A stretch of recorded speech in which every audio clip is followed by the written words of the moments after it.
지난주 말씀 계속해서 이어서 보도록 하겠습니다. 에베소서 4장 22절에서 24절입니다.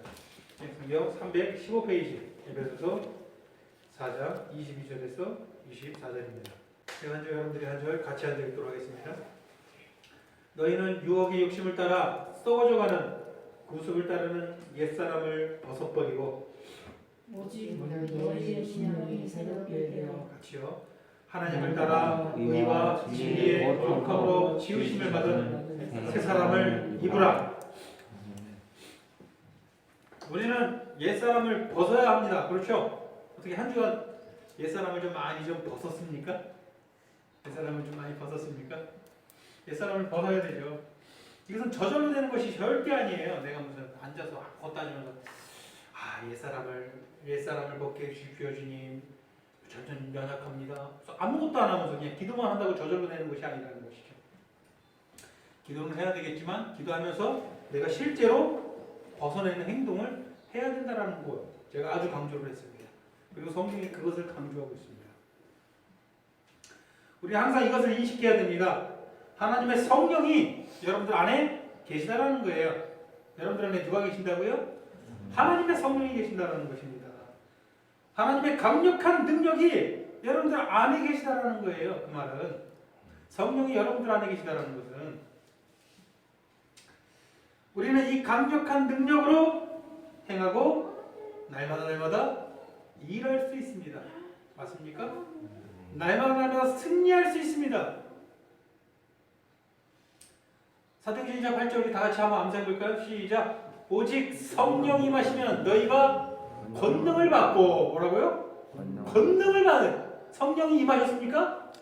그럼 권능을 받았다라는 거예요. 성령 받았다라고 얘기하면서 내 안에 권능 없다라고 이야기하면 어떻게 합니까? 권능을 받았습니다. 사람이 할 수 없는 것을 여러분들 할 수 있다라는 거예요. 성령의 능력을 힘입어서 오늘은 좀 더 구체적으로 우리가 옛사람을 벗기 위해서 어떤 자세로 살아가야 하는지 좀 더 알아보도록 하겠습니다. 바로 넘어가겠습니다. 첫 번째 요점입니다. 우리가 옛사람을 벗기 위해서 구체적으로 어떻게 실행을 해가고 어떻게 생각을 하고 어떤 자세로 살아가야 되는지 첫 번째 요점은 바로 이것입니다. 이건 언제나 기본이 되는 거죠.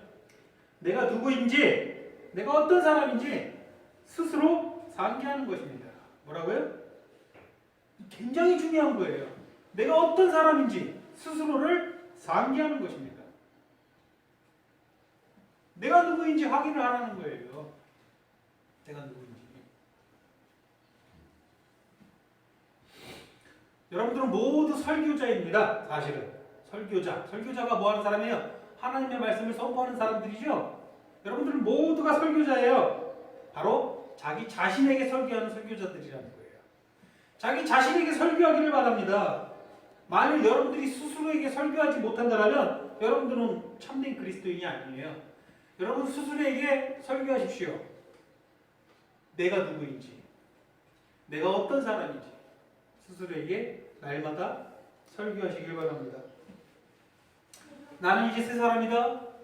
나의 옛사람은 그리스도와 함께 십자가에 못 박혔다. 스스로에게 설교하십시오. 나는 죽었다. 예전에 그 사람과 나는 관계가 없다.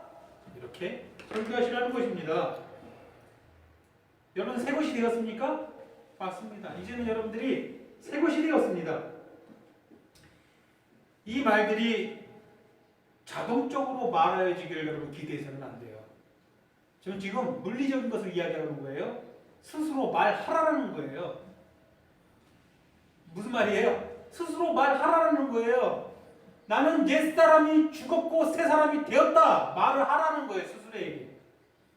뭐 사람들 인데서 그런 말하면 미친놈 소리를 들을 수가 있으니까 집에서 조용히 혼자 있을 때 그렇게 음성으로 얘기를 하세요. 나의 옛사람은 우리 주 예수 그리스도의 십자가로 죽었고 나는 새 사람이 되었다. 이렇게 얘기를 하세요.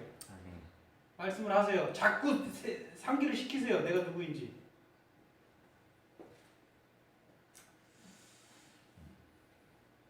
여러분이 아침에 눈을 뜰 때 마귀는 여러분들을 낙담시키기 위해서 수천 가지의 계략을 이미 다 짜놓은 상태예요. 제가 과장입니까? 아니에요. 여러분들을 그리스도로부터, 그의 몸된 교회로부터, 하나님의 사랑으로부터 끊어버리기 위해서 수천 가지의 계략을 이미 다 짜놓고 있는 상태라는 말입니다. 그 예배 놓고 기다리는데 우리는 아침 시작을 어떻게 해야 되겠습니까? 아침에 눈 떴을 때, 눈을 뜨자마자 당연한 결의로 여러분들은 말을 해야 됩니다. 나는 예수 안에 있는 새 사람이다. 이렇게 얘기를 하라는 거예요. 제가 한번 해봤거든요. 장난 아니에요. 이게 그냥 마음속으로 나는 새 사람이다 이렇게 생각하고 사는 거랑 실제로 그냥 정신 나가서 아침에 눈 뜨자마자 나는 그리스도 안에 있는 새 사람이다 이렇게 하는 거랑은 여러분들 성령께서 여러분들에게 역사하시는 감정이 다릅니다. 한번 해보세요. 날마다 그렇게 해보시기를 추천드립니다. 있는 그대로 우리 삶에서 행해지기를 소원합니다. 나는 그리스도 안에 있는 새 사람이다. 여러분들이 어떤 존재라고요? 그리스도 안에 있는 새 사람이다. 그게 여러분들의 모습이에요. 여러분 나는 지금 어떻게 살고 있는가? 나는 오늘 무엇을 보고 나아갈 것인가? 내 생각은 지금 무엇으로 꽉 차 있는가? 한번 좀 생각할 때 신작을 그렇게 하세요. 나는 그리스도 안에 있는 새 사람이다. 그리스도 안에 있는 새 사람으로서 행동하게 될 것이에요. 한 번이라도 그런 생각을 하게 될 수밖에 없어요. 아침에 눈 뜨자마자 그렇게 하면. 그렇죠? 새 사람을 입으시길 바랍니다. 그렇게 날마다.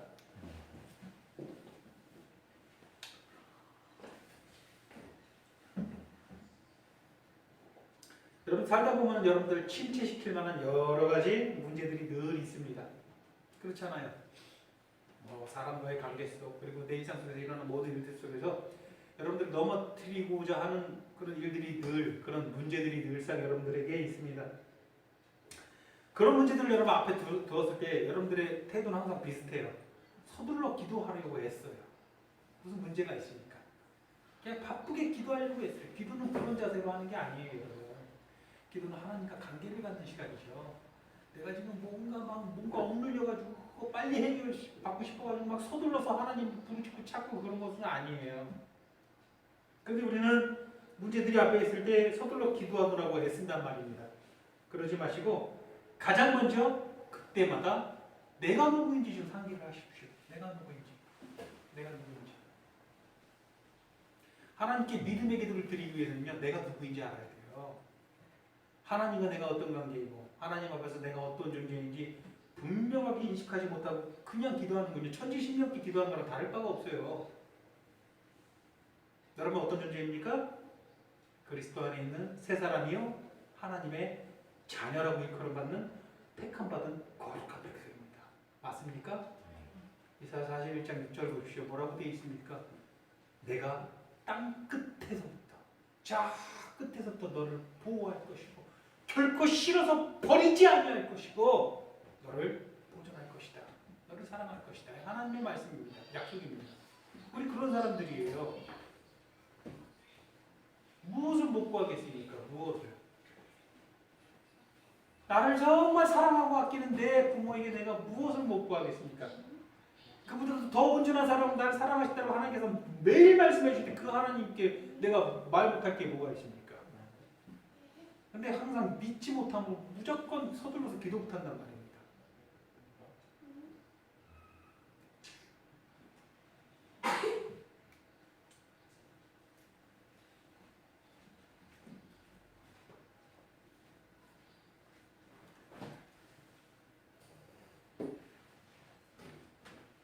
사상별로 기도하십시오. 제가 예전에 며칠 전에 자는데 속이 쓰려서 잠이 잘 안 오는 거예요. 속이 이제 위가 약간 안 좋아서 속이 쓰려서 잠이 잘 안 와가지고 기도했어요. 아버지 속 좀 안 쓰리고 잠 좀 편하게 잘 수 있게 해주세요. 근데 기도하고 바로 기절했어요. 그래서 우리 아이한테 자랑했어요. 내가 죽기 너무 힘들어서 기도했더니 하나님께서 바로 잠자게 해줬다니까 이해가 뭐라 그러지 아세요? 그거는 우연일 거야. 그래서 아니야. 하나님이 아빠를 너무 사랑해서 아빠 아픈 거 못 참으셔. 그래서 아빠 안 아프게 해주신 거야. 그렇죠. 근데 얘 말이 맞을까요? 제 말이 맞을까요? 제 말이 맞아요. 그냥 하나님이 누구인지 관심도 없고 나와 하나님의 관계에 대해서 관심 없고 그냥 기도하는 게 아니라 하나님이 나를 얼마나 아끼시고 나와 하나님이 어떤 관계인지 아니까 그런 유치한 기도도 다 들어주시는 거예요. 그런 유치한 기도도 다 믿음으로 할 수 있는 거예요. 어떻게 보면 굉장히 유치한 기도죠. 하나님 속지 안 쓰게 해주세요. 이런 기도가 얼마나 유치한 기도입니까? 그렇잖아요. 여러분 능히 그렇게 기도할 수 있어요. 다만 그렇게 기도하기 전에 내가 누구인지 인식을 하세요. 여러분들이 어떤 존재인지. 세상에서 허덕이며 세상에서 발버둥치며 세상 사람들이 바라보는 거 바라보며 우상 숭배하며 살아갈 존재들이 아니라는 거예요. 맞습니까? 여러분들 귀한 하나님의 자녀입니다. 항상 그게 우선이에요. 그거 잊지 마시기 바래요. 그래야 옛사람을 벗어버리는 행동이 나올 수 있는 거예요. 그것을 항상 첫 번째로 기억하시는 거 바랍니다. 두 번째 요점은 무엇입니까? 옛사람의 상태를 예의주시하라는 겁니다. 뭐라고요? 여러분들 안에 옛사람이 있죠? 그리고 세상 사람들 보면은 여러분들이 알고 있는 그 옛사람의 모습 본연의 모습 그대로를 살아갑니다. 그렇죠?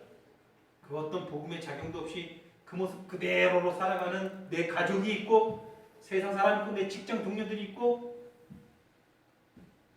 내가 만난 사람들이 대부분 그렇게 살아가고 있어요. 그렇죠?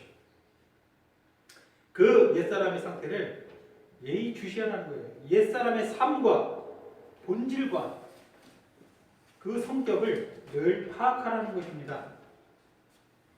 옛사람의 상태를 정면으로 바라보시라는 거예요. 우리 정면으로 바라볼까요? 바라보지 않을까요? 정면으로 딱 바라보지 않아요. 그래요. 옛사람의 상태를. 아, 저건 옛사람이다. 이것을 내가 외면한다라는 거예요.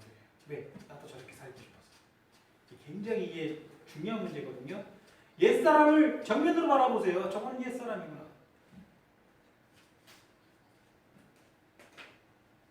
겁먹고 외면하지 마십시오. 옛사람의 상태가 4장 17절에서 19절에 자세히 나와 있습니다.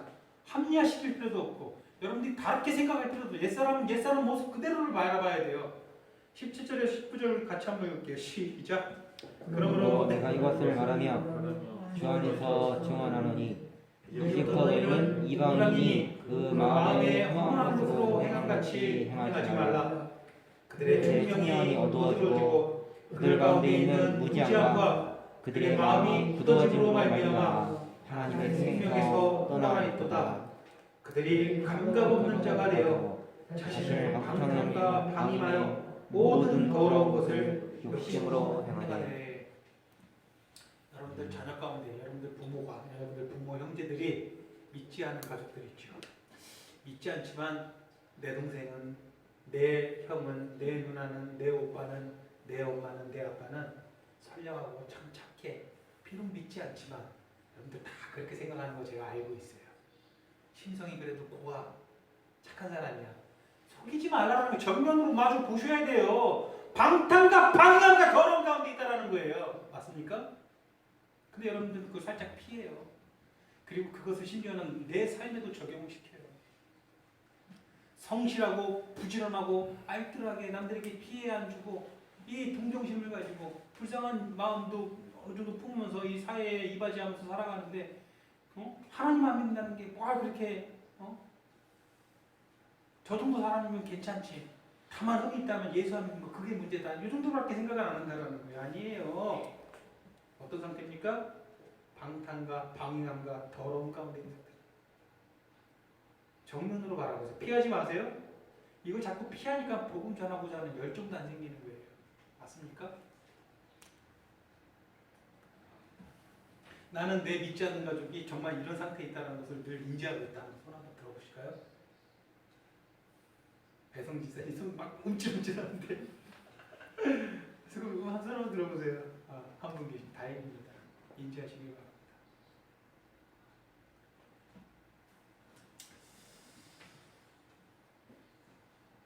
절대 그들의 삶을 정당화시키지 않기를 바랍니다. 우리 근데 그런 생각들 좀 많이 하죠. 저 사람 저렇게 성실한데 남들에게 피해를 주지 않는데 뭐가 그렇게 문제인가. 저집 사는 개똥이 아빠가 그렇게 착하고 사람이 좋은데 그게 그렇게 큰 문제인가. 그게 그렇게 지옥까지 영원한 행복까지 받을 일인가? 심지어는 그렇게까지 생각을 하죠. 여러분 어떻게 생각을 해요? 우리 사랑하는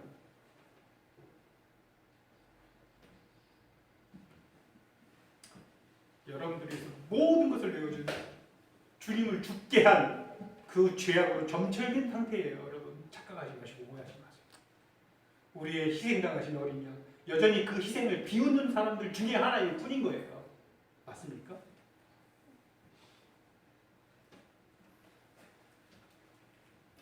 여러분들 안에도 혹시 그런 모습이 있다면 내가 이 정도는 뭐 괜찮아 그런 생각을 정당화시키지 말으라는 거예요.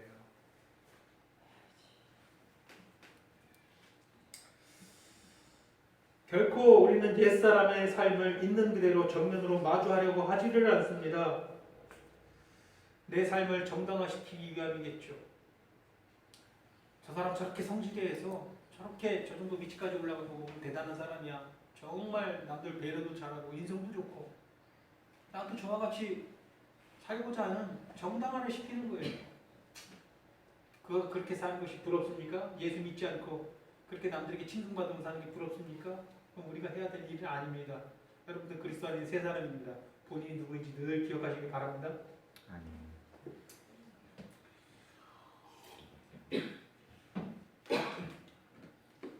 오늘 본문 17절에서 19절에서 말한 것처럼 그들의 삶은 온통 허망하고 어둠과 무지한 뿐입니다. 자기 어떻게 우리가 그들의 삶이 아름다워 보여도 그들의 삶의 실상을 바라보면 자기의 생각이 진리입니다. 자기의 생각이 생명이에요. 자기의 생각만이 최고예요. 그 생각대로 자기 삶이 이끌 뿐이고 그렇게 살아갈 거예요. 자기를 만족시키며 자기 생각이 만족하는 대로 살아갈 뿐이에요. 믿지 않는 가족들에게 여러분들 아무리 복음에 대해서 얘기해도 듣지를 않아요. 자기 생각이 항상 우선인 거예요. 주님의 생각, 하나님의 생각, 하나님께서 우리에게 베푸신 모든 것도 다 필요 없는 거예요. 자기 생각이 자기의 신인 거예요. 그런데 그게 나름대로 괜찮아 보입니까? 어떻게 그런 생각을 할 수가 있습니까? 그냥 그것에 따라 살아갈 뿐입니다. 우리 그리스도, 우리 예수님의 고결한 희생을 계속 비웃는 셈이겠죠.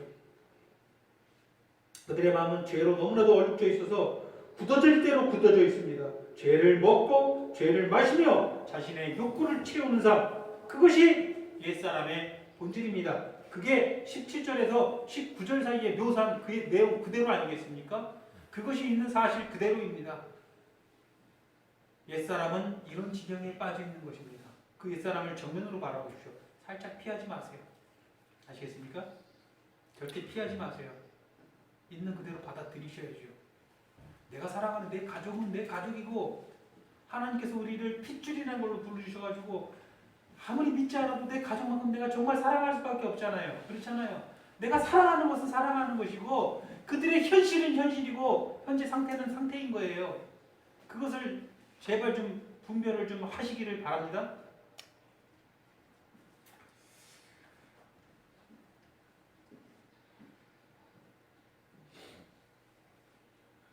절대 그러한 삶을 가족이 됐든 누가 됐든 옹호해서는 안 됩니다. 아시겠죠? 절대 옹호하지 마십시오.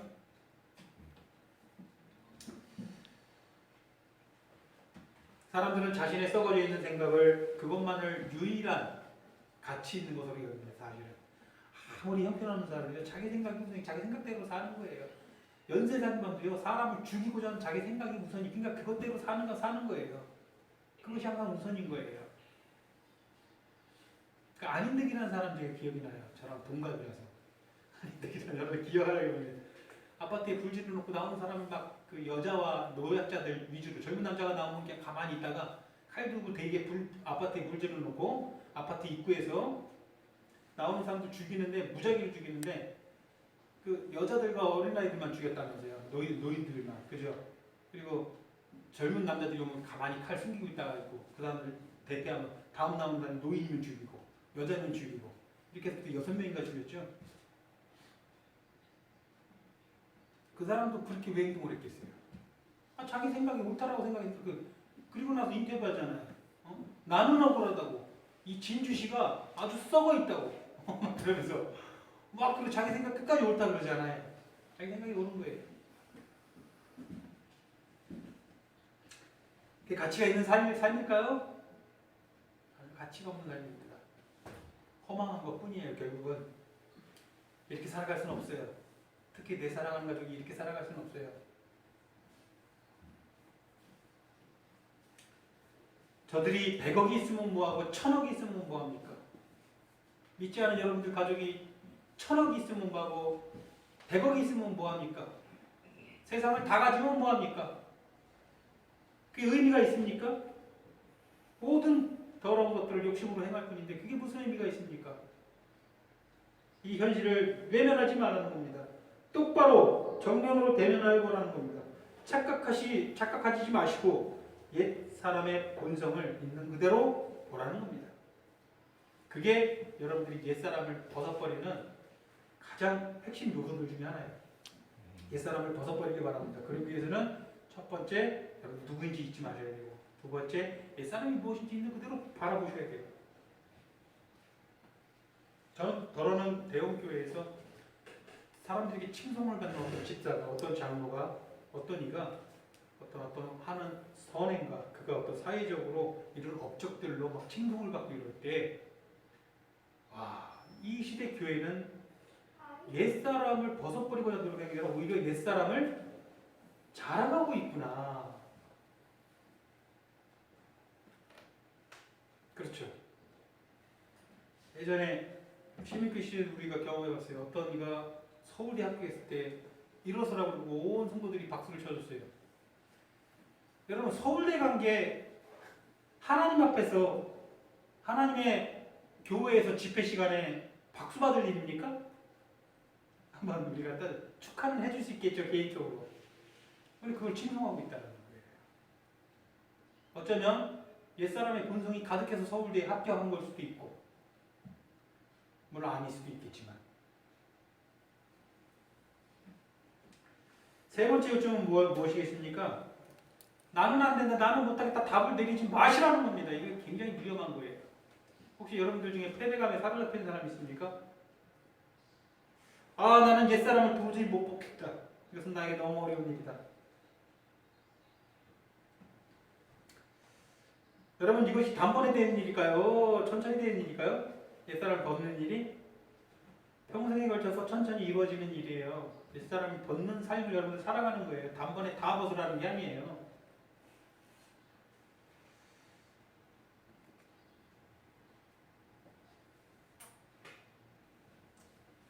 이게 굉장히 중요한 거거든요. 아주 간단해요. 어떻게 여러분들 옛사람을 벗겠습니까? 여러분들이 그리스도인으로서 나는 내가 그리스도인, 이건 그리스도인에게 해당되는 것이 아니다 라고 생각하면 사실 그 행동이 나올 수밖에 없는 거거든요. 예를 한번 들어보겠습니다. 제가 한때는 한 몇 년 전, 한 2년 전인가 한참 좀 심각하게 정치병에 빠진 적이 있어요. 한 2, 3년 된 거, 3년 정도 됐네요. 3년 정도. 정치병이 뭐예요? 정치병이 좀 생각보다 심각해요. 정치병이 뭐냐면 정치에 막 과몰입하는 거예요. 정치 현상이. 그래서 진보 정치는 무엇이고 보수 정치는 무엇인지 그 이념은 무엇이고 뿌리가 무엇인지 맨날 공부하는 거예요. 맨날 공부해서 공부를 하고 차근차근 이 이론들을 살펴보니 진보 정치는 굉장히 허무맹랑한 일이구나. 이것은 인간의 부패에 대해서 전혀 인지하지 못하는 어리석은 이론이구나. 어떻게 사람이 그렇게 완벽한 사회주의 국가를 만들 수 있다는 착각을 할까? 자기네들이 죄된 인간인 것을 모르는구나. 그러니까 자동적으로 어느 쪽이 옳다라고 생각을 하게 돼요? 보수 쪽이 가지고 있는 생각이 옳구나. 그러니까 보수 쪽에 있는 정치인들이 다 의로워 보이고 선해 보이고 다 잘하는 것처럼 보이고 진보 쪽에 있는 정치인들은 다 더럽고 벌레처럼까지 느껴지는 거예요. 한참 그렇게 과몰입을 하는 거예요. 거기에 빠져나오기가 쉽지 않은 거예요, 자꾸. 근데 어느 날 갑자기 문득 그런 생각이 떠올랐어요. 지금 내가 생각하고 내가 판단하는 것들이 예수님께 해당되는 사람들이 다 아니다. 저들은 다 속물들이고 저들은 다 세상 사람들 뿐이고 저들은 다 자기 욕구에 따라 살 뿐인 것들인데 내가 지금 이상한 지금 생각에 빠져가지고 어떤 사람들은 옳고 어떤 사람들은 그르고 어떤 사람들은 의롭고 어떤 사람들은 악하고 막 이렇게 지금 믿지 않는 사람들에게 뭐 하는 것일까 그런 생각이 드는 거예요. 문득 떠오르는 생각이 이건 그리스도에게 해당되는 생각이 아니다 라는 생각이 들어요. 간단하죠. 그 생각하니까 어떻게 됩니까? 나는 그리스도인이고 이것은 그리스도인에게 해당되는 것이 아니다라고 생각하는 순간 관심을 끊게 되는 거예요. 영상이라든지 어떤 자료든 뉴스라든지 전혀 보지 않게 되는 거예요. 상관을 안 하는 거예요. 그렇게 생각하라는 거예요. 여러분들 그리스도인에게 해당되는 것이 아니에요. 여러분 옛사람을 버리는 것이 어려운 일이 아니에요. 여러분 생각조차 안 하기 때문에 안 되는 거라는 거죠. 이 말을 하는 이유는 무엇이냐.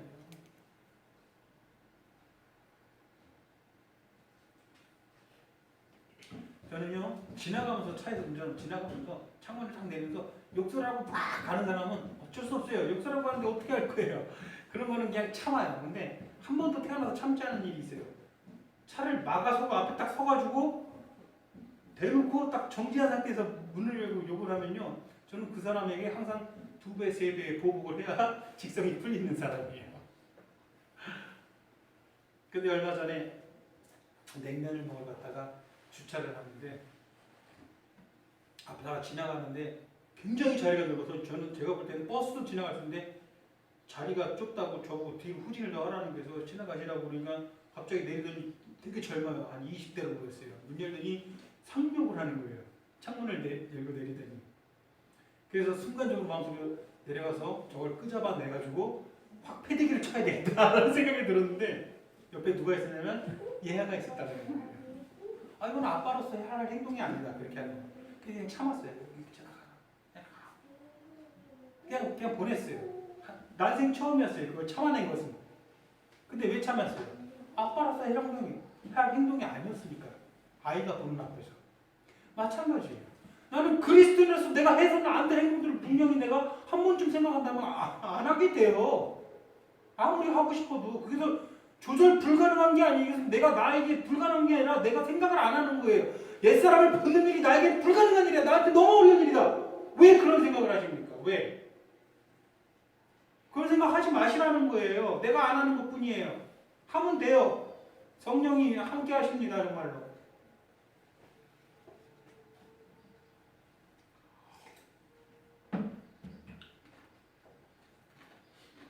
옛사람을 걷는 것을 항상 같은 원리로 접근하시기 바랍니다. 여러분은 해 나갈 수 있습니다. 예를 하나 더 들어보겠습니다. 어떤 사람이 실제로 있었던 일인데 어떤 사람이 코스염을 이렇게 기르는데 외국 사람이에요. 영국 사람인데 이 코스염을 굉장히 자랑스럽게 입었고 이 사람은 정말 탕화 같은 삶을 살았어요. 정말 폐륜적인 삶을 살다가 술주 알코올 중독에 폭력에 그 다음에 뭐 결혼을 했는데도 아내를 항상 구타를 했고 그리고 항상 술에 취해가지고 심지어는 마약에도 손을 대고 뭐 살인만 안 했지 사람이 할 짓은 다 하고 살았던 사람인데 평소에 그 코스염을 쫙 길러놓고 그렇게 자랑을 했답니다. 그러다가 주님을 만나게 됐어요. 주님이 영접했어요. 그래서 주님을 영접하고 얼마 지나지 않아 그 사람이 사람을 팼던 주된 원인이 코스염과 관련돼서 시비가 걸렸을 때 자기 코스염이 무엇이 없다든가 자기 코스염이 문제가 되면 참지 않고 항상 사람을 때리고 그렇게 폭력을 행사하고 그랬던 사람인데 어느 날 코스염을 싹 밀고 왔답니다. 그래서 목사가 물어봤어요. 아니 누가 그렇게 코스염을 밀라고 강요했습니까? 강요한 사람 아무도 없다고. 근데 왜 길게 되었습니까? 거울을 보다 보니 이거는 그리스도에게 해당되는 것이 아닌 것 같아서 그냥 잘랐습니다. 단순한 거에 특별한 이유가 있는 게 아니에요. 그리스도에게 해당되지 않는 것 같으면 여러분들이 행동을 하면은 그게 차단이 될 수 있다라는 것이에요. 무슨 말인지 아시겠어요? 네 번째 요점은 무엇입니까? 마귀의 말에 대꾸도 하지 않기를 바랍니다. 대꾸도 하지 마십시오. 마귀와 대화하지 마십시오. 만일 여러분이 마귀와 토론을 한다면 여러분들 이기겠습니까? 지겠습니까? 여러분들 패퇴할 거예요. 질 수밖에 없어요. 마귀는 주님과 토론해서 이기려고 했던 존재예요. 그렇죠? 하나님과 토론하고자 하는 아주 사악하고 교만하고 또 우리 편에서 보면 대단한 존재예요. 그는 하나님의 백성을 하나님 앞에 나아가서 상소했던 존재예요. 그와 토론을 해서 여러분들 이길 수 있겠습니까? 여러분 마귀와 어떤 대화도 해서는 안 됩니다. 마귀와 아무것도 관계하지 않기를 바랍니다. 관계하는 순간 여러분들은 집니다. 어떤 말도 해서는 안 됩니다. 항상 교묘하게 본질을 틀어버리는 것이 마귀의 작전이에요. 거기에 사람들은 우르르 무너질 수밖에 없어요. 얼마나 교활하고 얼마나 영리합니까? 마귀는 끊임없이 설득합니다. 왜 안 되지? 뭐가 문제지? 이유를 알고 싶네? 야, 너 왜 안 되는 거야 그게? 또 그게 뭐가 문제야? 너한테 지금 뭐가 문제야? 이유를 말해봐. 아까도 했던 이야기를 한번 해보겠습니다. 성실하게 부지런하게 돈을 벌어서 알뜰하게 저축하면서 그렇게 알뜰살뜰 그렇게 부지런하게 잘 사는 것이 그게 뭐가 문제입니까? 그게 뭐가 문제예요? 문제 있어요 여러분? 여러분 상식적으로 생각해보세요. 난 그게 정말 큰 문제라고 생각합니다. 마귀가 그렇게 질문한다는 거예요. 그게 뭐가 문제야? 그게 뭐가 문제야? 그게 왜 안 되는 거야? 이유를 알고 싶네? 정말 성실하게, 정말 부지런하게, 열심히 일해서 돈 차곡차곡 모아서 여러분 쓰고 싶은 거 다 아껴가면서 알뜰살뜰 그렇게 모아가면서 그렇게 사는 것이 나쁜 겁니까? 이것이 나쁜 거예요? 헷갈리죠. 나쁜 거라고 얘기하는 것 같긴 한데 아무리 생각해도 나쁜 것 같지는 않고 마귀는 항상 얘기한다는 거예요. 뭐가 문제야 그게? 얼마나 교활합니까? 왜 우리가 여기서 방송인가 이 질문에? 본질을 틀어버렸기 때문이에요. 마귀가 여러분들 생각 가운데 본질을 틀어버리게 한 거예요. 뭐가 문제입니까? 마귀는 본질을 틀어버린다니까요.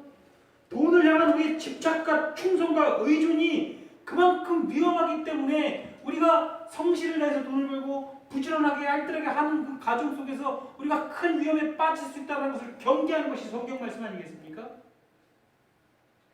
돈 자체가 집착과 충성을 우리에게 항상 불러일으킨단 말입니다. 그러니까 그 가정 가운데 우리가 집착을 할 수가 있고 충성을 할 수 있고 그것을 의존할 수 있게 된다는 거예요. 그게 너무나도 치명적인 위험을 가지고 온다는 것을 우리에게 말씀하는 게 성경인데 본질을 틀어버리잖아요. 본질을 돈에 대한 집착과 충성과 의존해서 어떤 걸로 틀어버렸어요? 너의 성실과 부지런함과 알뜰함으로 틀어버렸잖아요. 본질이 여러분들의 성실과 알뜰함과 부지런함입니까?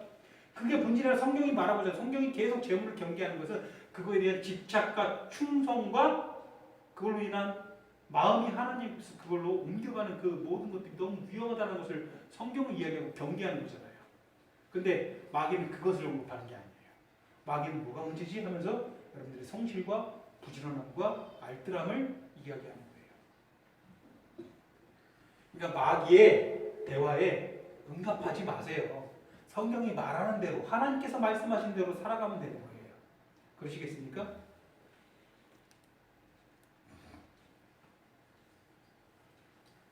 여러분들은 아직 육신의 거하고 제된 육신의 거는 인간인지라 약해요. 저도 마찬가지지만 무언가에 집착하고 그것을 돈이 됐든 그게 뭐 송아지가 됐든 그게 뭐 자동차가 됐든 뭐가 됐든 뭔가를 열심히 그것을 모으게 되면요 거기에 마음이 가요. 내가 무언가를 모았다. 내가 이 화초를 모으는 게 너무 좋아가지고 화초를 많이 모으면요 여기에 마음이 어떻게 돼요? 가요. 집착하게 되고 나한테 이게 뭐가 돼요? 귀한 게 돼버려요. 우리가 돈이라는 것을 통해서 우리 생계를 유지하고 하나님께서 그렇게 살아가게끔 이 질서를 허락하셨어요. 그래서 우리가 돈을 벌어서 열심과 성실로 살아가는 건 맞는 얘기예요. 그러나 그 과정에서 항상 경계해야 돼요. 내가 이거에 마음 바뀌지 않고 집착하지 않고 이것을 숨기지 않게 이것을 의존하지 않게. 근데 나도 모르게 자꾸 의존하는 거예요. 내가 내가 쌓아놓은 것이 내가 그것을 위해서 여러분들 우리 한동순이 하루 몇 시간 일합니까? 하루 몇 시간 일하세요? 대충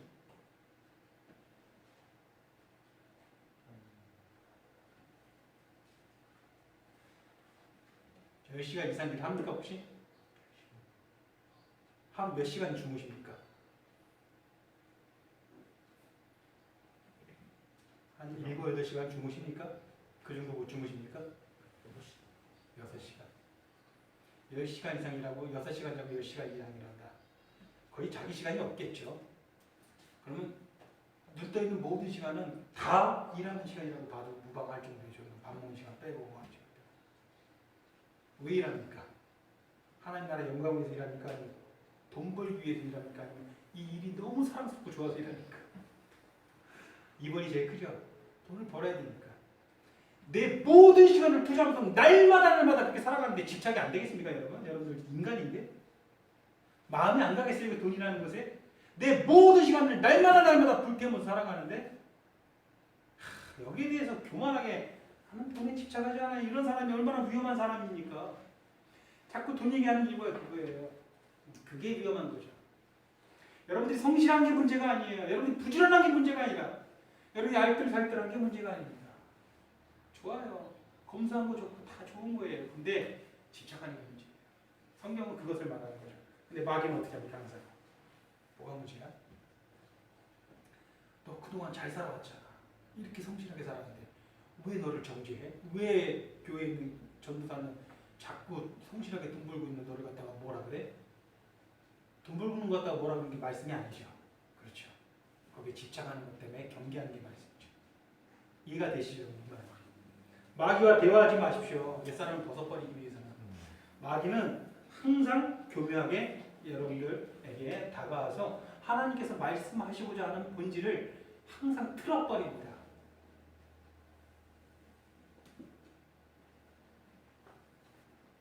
그럼 마귀의 술수를 막 후원해주는 교회가 얼마나 많습니까? 제가 전에 있던 교회에서는요, 그냥 돈 벌려고 열심히 일하는 것 같다가 맨날 뭐라 그랬어요. 아유, 그러셨군요. 하나님의 사람이라면 당연히 열심히 해가지고 성실하게, 더 성실하게 해가지고 더 알뜰하게 돈을 잘 모아야죠. 그게 하나님의 백성이죠. 저희 교회에서 하나님 잘 섬겨봅시다 하면서 교회 옮기는 거죠. 마귀의 생각에 동조해 주는 거죠, 사실은. 5번째 요점은 무엇입니까? 성경에서 분명하게 권면하고 분명하게 명령하는 사항을 직접 인용하라는 거예요. 여러분, 성경을 읽을 때 여러분 옛날에 제가 성경 다시 한번 기회가 되면 공부했으면 좋겠지만 신학이지만 성경을 읽는 방법이 2가지가 있다 했어요. 연역법과 귀납법이 있다 그랬어요. 그렇죠? 그렇죠? 연역법은 뭐라고 했어요? 네? 연역법과 귀납법이 너무 어려운 말인가요? 귀납법은 뭐예요? 연역법은요, 여러 가지 상황들을 종합해가지고 어떤 결론을 도출해내는 게 연역법이에요. 예를 들어서 성경에 삼위일체라는 단어를 한번 본 적이 있다. 없을 거예요. 왜냐면 없어요. 근데 우리가 왜 삼위일체 교리를 믿습니까?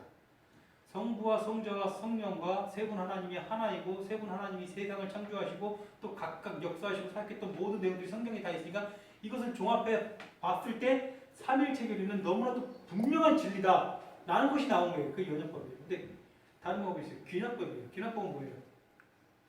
그냥 있는 그대로 받아들이면 되는 거예요. 좁은 문으로 들어가라. 이거는 이거 종합해서 어떤 다른 내용을 만드는 게 아니라 그냥 그 말을 들으면 되는 거예요. 그 성경이 귀납법이 많을까요? 연역법이 많을까요? 귀납법이 훨씬 더 많아요. 다른 직접적인 명령이 많다는 거예요. 우리가 직접 적용하고 내 삶에서 인용해야 되는 것도 많아요. 그것을 인용해야 되는 거예요. 하나도 인용을 안 하려고. 기도하거나 우물 주물하거나 그렇게 시간 낭비할 필요가 없어요. 적극적인 겉면에는 적극적으로 인용하고 받아들이면 되는 거예요. 그럼 성령이 도우실 거예요. 여러분들이 성령의 능력이 있기 때문에. 예를 한번 들어볼까요? 로마서 13장 14절 보면요. 이렇게 말씀합니다. 육신의 일을 도모하지 말라. 뭐라고요? 육신의 일을 도모하지 말라. 이게 무슨 말이에요? 어려운 말이에요? 육신의 일을 도모하지 말라. 직접적인 명령이에요. 이거 어려운 말 아니에요. 말 그대로 얼마나 분명하게 올라온 진리입니까? 육신의 일을 도모하지 않는다는 거예요. 그렇죠? 그렇지 않아요? 육신의 정욕을 위하여 일을 버리지 말라는 겁니다. 육신의 정욕을 위하여. 우리 육신의 정욕에 항상 일을 버리니까 그러지 말라는 거예요. 여러분을 넘어지게 할 것이 무엇인지 바라보고 그런 것들을 보지 말고 그러한 장소에도 가지 말고 여러분 안에 있는 옛사람의 그 모습에게 그 어떤 영향들도 공급해 주지 말라는 겁니다. 육신의 일을 도모하지 말라는 거예요.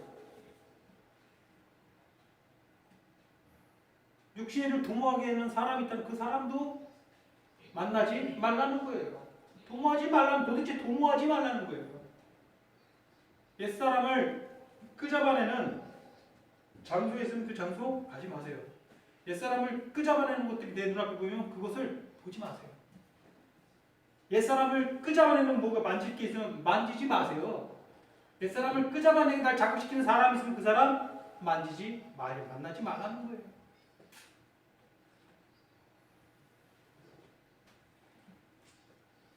어떤 옆집 아줌마가 있는데, 옆집 언니가 있는데, 옆 사무실 언니가 있는데 맨날 와가지고 막 명품 자랑하면서 막 명품 원래 명품에 관심도 없는데 그 사람 맨날 와서 명품 자랑하니까 어느 순간부터가 나도 부럽기 시작하고 나도 그래 나도 좀 저 정도 살 정도는 되지 그러면서 이제 명품 사기 시작하고 이걸 뽐내기 시작하고 그러다 보면요 그 사람 만나지 말라는 거예요. 자꾸 육신의 일을 도모하게 하는 존재니까.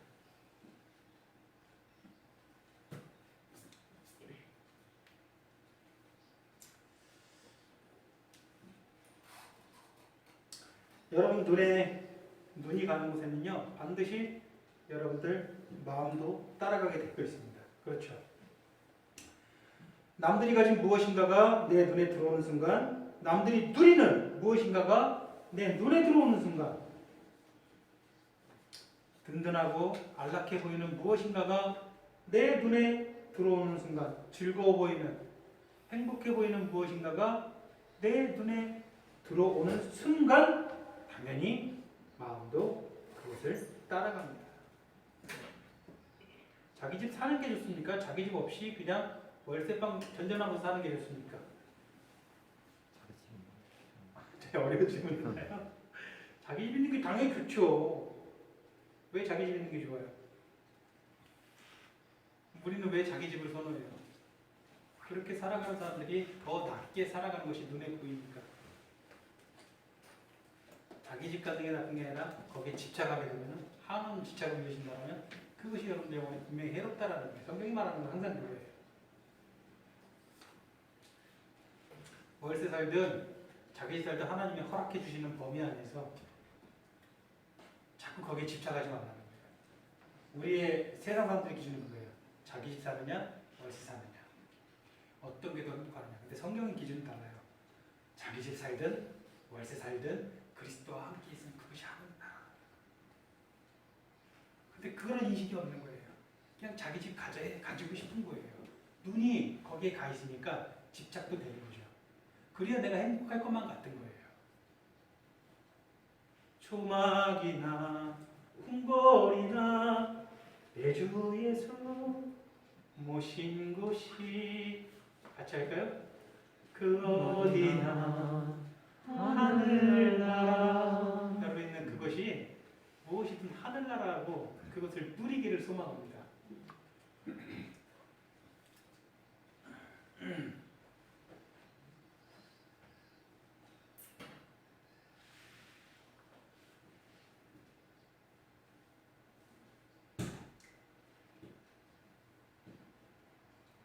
마귀는 계속해서 여러분들에게 이렇게 자꾸 시도를 한다는 거예요. 여러분들이 자꾸 이것저것 보게 하고 자꾸 이런저런 말도 붙이고.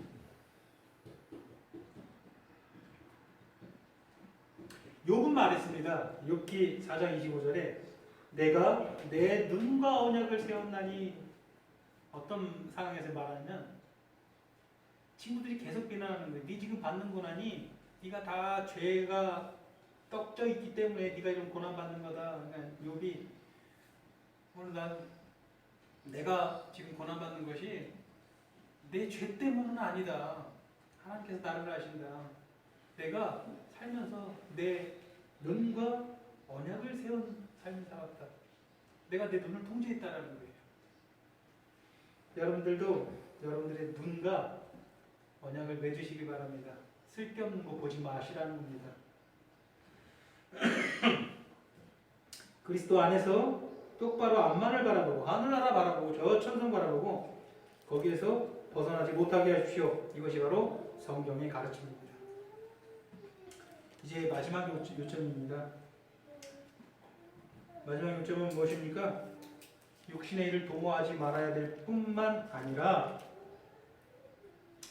더욱더 적극적으로 그것을 죽여야 합니다. 뭐라고요?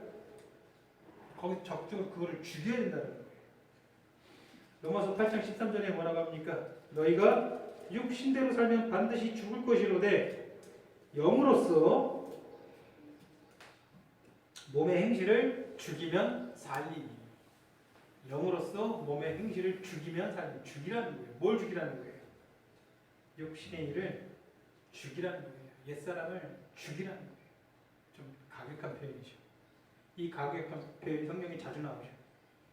골로새서 3장 5절에 뭐라고 합니까? 땅에 있는 너희 지체를 죽이라! 죽이십시오, 여러분. 죽이셔야 돼요. 명령이죠. 죽이라. 여러분 그렇게 해야 됩니다. 여러분 죄와 악은요 여러분들 안에 있습니까? 죄와 악이 있죠. 어느 날 갑자기 무슨 비상한 방식으로 초현실적인 방식으로 뿅 하고 사라지는 게 아니잖아요. 성경이 그것을 말한 적이 없잖아요. 날마다 죽이는 거예요. 죽이세요. 죽여야 돼요. 육신의 일을 그걸 쫓지 말아야 될 뿐만 아니라 더 나아가서 죽여야 돼요. 그러니까 말살시켜버려야 되는 거예요.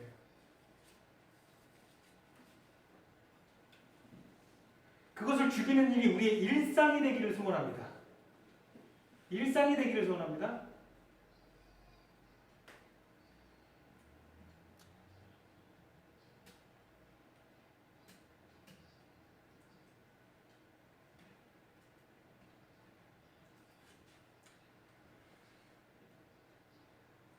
다시 한번 강조합니다. 여러분들 안에 누가 계십니까? 성령이 계십니다. 저는 참 오랫동안 부끄러운 일이지만 야동을 참 많이 봤어요. 남자들은 좀 많이 봐요. 여러분들이 여성분들이 생각하는 거 이상으로 많이 봐요. 많이 봤는데 별거 아닌 것으로 얘기했어요. 그냥 이게 뭐 대단한 일인가? 볼 수도 있는 거지. 뭐 내가 뭐 나쁜 저기 생각하는 거 이거 내 삶에 영향을 주는 것도 아닌데 뭐 볼 수도 있지 뭐. 욕구 불출인데 뭐 볼 수도 있지. 그렇게 여러분 용납하지 마세요. 이 모든 다 육신의 일도 도모하지 걸 죽이려고 한번 생각을 해요. 실제로 행동하면요 이게 안 고쳐질 거라고 생각해도요 다 돼요. 다 돼요. 다 되게 돼 있어요.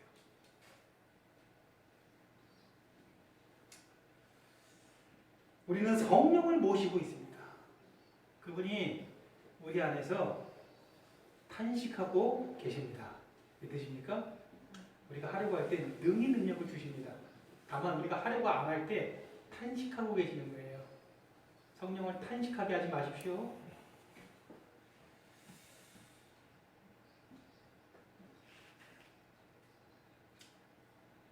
그러므로 성경은 죽이라 라고 명령하고 있는 것입니다. 죽게 만들라는 것입니다. 죽게 만들라는 것이에요. 내 안에 있는 그것이 원하는 것을 공급해 주지 않으면 그것은 결국 굶어 죽습니다. 그럴 수밖에 없죠. 알코올 중독에서 여러분 어떻게 벗어납니까? 알코올을 공급해 주지 말아야 돼요. 어느 기간 동안은 알코올이 공급되지 않으면은 자연적으로 알코올 중독에서 헤어나올 수가 있어요. 알코올 중독이라는 건 알코올이 들어오지 않으면 견디지 못하는 상황 아니겠습니까?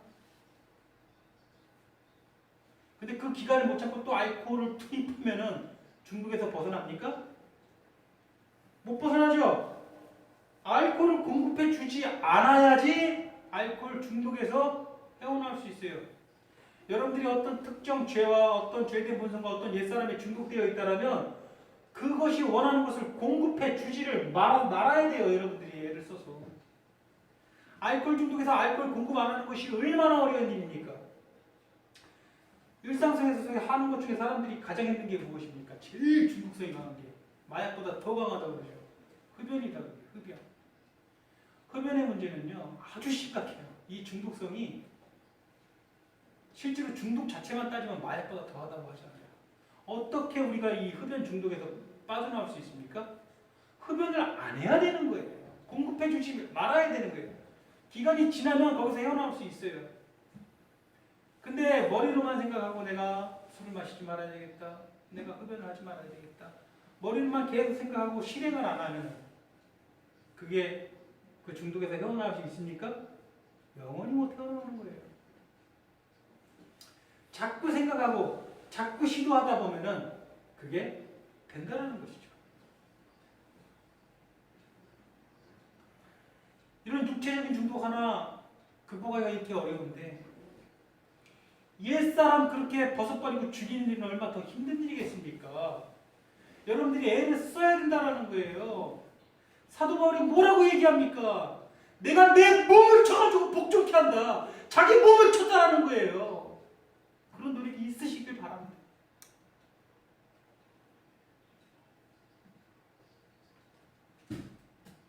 이거 너무 어려운 일이니까 난 시도하지 않을 거야. 이 얼마나 어리석고 패배한 생각이야. 나는 알코올 중독이야. 나는 그래서 나는 괜찮은 사람인데 전 이 세상에서 알코올 중독이 제일 싫어요. 어릴 적에 너무 트라우마가 있어가지고. 나는 알코올 중독이야. 나는 술만 안 먹으면 좋은 사람인데 술만 먹으면 나는 괴물로 변해. 그래서 나는 처자식을 다 때리고 뭐 다 피가 터지고 머리가 부러져도 나는 계속 때릴 거야. 나는 그게 즐거워. 이게 알코올 중독 아니겠습니까? 알코올 중독에서 어떻게 헤어나올 거예요? 술을 먹지 말아야겠죠.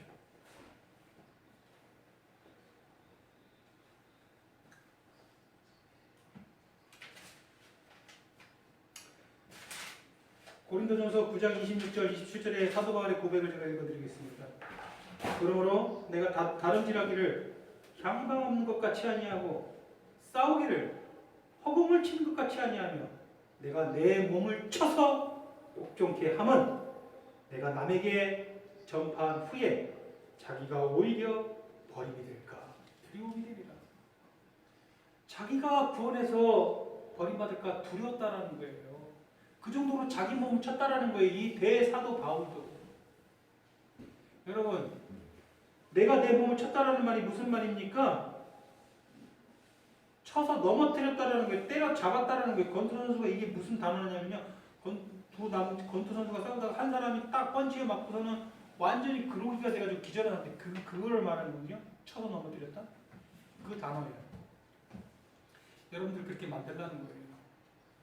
여러분들이 무엇이 중독되어 있습니까? 기본적으로 우리는 다 경계하듯이 재물에 중독이 되어 있습니다. 쳐서 넘어뜨리십시오. 그리고 또 무엇에 중독이 되어 있습니까? 이성에 중독이 되어 있습니까? 세상에 오락에 중독이 되어 있습니까? 세상에 쾌락에 중독이 되어 있습니까? 무엇에 중독이 되어 있습니까? 여러분들 쳐서 넘어뜨려야 됩니다. 그러면 성령이 능력을 주십니다. 믿으십니까?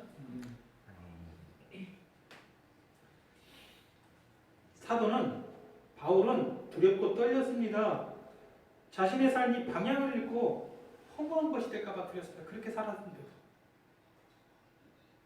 이 대사도도 그것 때문에 무서웠는데 우리가 어찌 두려움 없이 살아갑니까? 경건한 두려움이 있어야겠죠.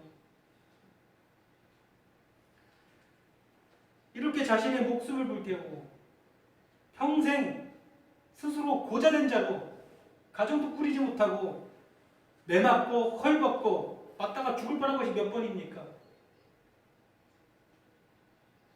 그렇게 고생하면서 평생을 복음 전하면서 살았는데도 자신의 삶의 방향이 잃고 자신의 삶이 허무한 것이 될까봐 두려웠다라는 거예요. 바울이 그게 두려웠다면 나는 얼마나 두려워야겠습니까? 그러므로 내가 다름질하는 것이 향방 없는 것 같이 아니하고 싸우기를 허공을 치는 것 같이 아니하며 내가 내 몸을 쳐서 복종케 하면 내가 남에게 전파한 후에 자기가 도리어 버림이 될까 두려워함이니라. 그렇게 두려워서 자기가 했던 조치는 뭐라고 합니까? 내가 내 몸을 쳤다라는 거예요. 우리는 천국을 향해 주 예수 그리스도를 따라가는 과정이 있습니다. 맞습니까? 결코 여러분들은 허공을 치는 사람이 아닙니다. 맞습니까? 여러분 허공을 치는 중입니까? 향방 없는 방향을 모르고선 향방 없는 것 같이 어디 행하고 있습니까? 아니죠. 분명한 방향을 가지고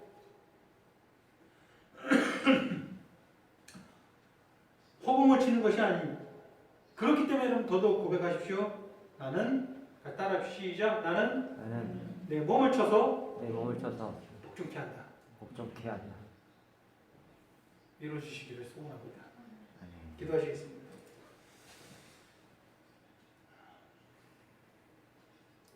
지난 시간에 계속해서 이어서 우리가 어쩌면 우리 마음이 무거워진 말씀을 받았지만 이 말씀이 우리에게 무겁게 내려온 것이 아니라 이 말씀을 통해서 우리가 진정으로 새 힘을 얻고 성령의 능력으로 행하는 교회 되게 하여 주시옵소서. 아멘. 예수님의 이름으로 기도드리옵나이다.